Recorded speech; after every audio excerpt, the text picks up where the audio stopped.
На третиот ден од Божик, православните христијани го слават празникот Свети архидиакон и правомаченик Стефан. Бил заштитник на сиромашните и болните. Светата православна црква го празнува споменот на правомаченикот, кој бил каменуван и прв настрадал за Христовата вера. Умирајќи се молел на Бога, извикувајќи ги зборовите: Господи, не зимај го оваа за грев.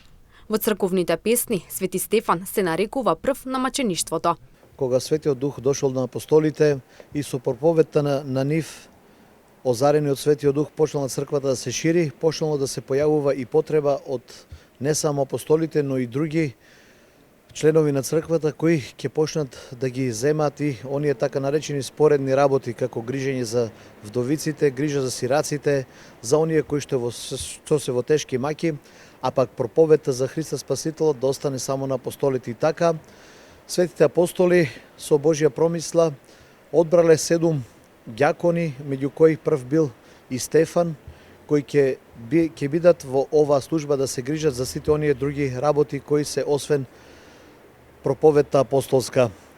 Свети Стефан го нарекуваат и архидиакон, бидејќи тој бил по ревност и по вера се истакнувал од другите 6 своји браќа во Ерусалим, и кога евреите гонејќи ја црквата сакале да ги апостолите распрснат, да ги изгонат од Ерусалим, бидејќи не го прифаќале Христа како спасител, а пак учениците негови уште повеќе, намислиле Стефана да го убијат, каменувајќи го.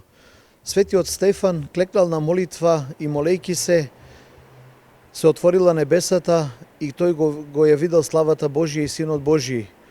Но за да им посведочи на другите дека ете го гледа Синот Божји како стои на небесата, седи на престолот, рекол: еве ја гледам славата Божја, го гледам тронот Божји, престолот Божји, Синот Божји како седи на него. Уште толку разјарените евреи почнале да го каменуваат, а Стефан, исполнет со Дух Свети и љубов према луѓето и према Бога, рекол: Господи, не земе им го ова за грев, како што Христос кога беше распнат велеше: Оче, не земе им го ова грев на овие, бидејќи не знаат што прават. Оние мачители кои го мавале камењата кон Стефана. Свети Стефан е поврзан со третиот ден од празникот Божик. На овој ден се празнува и имен ден.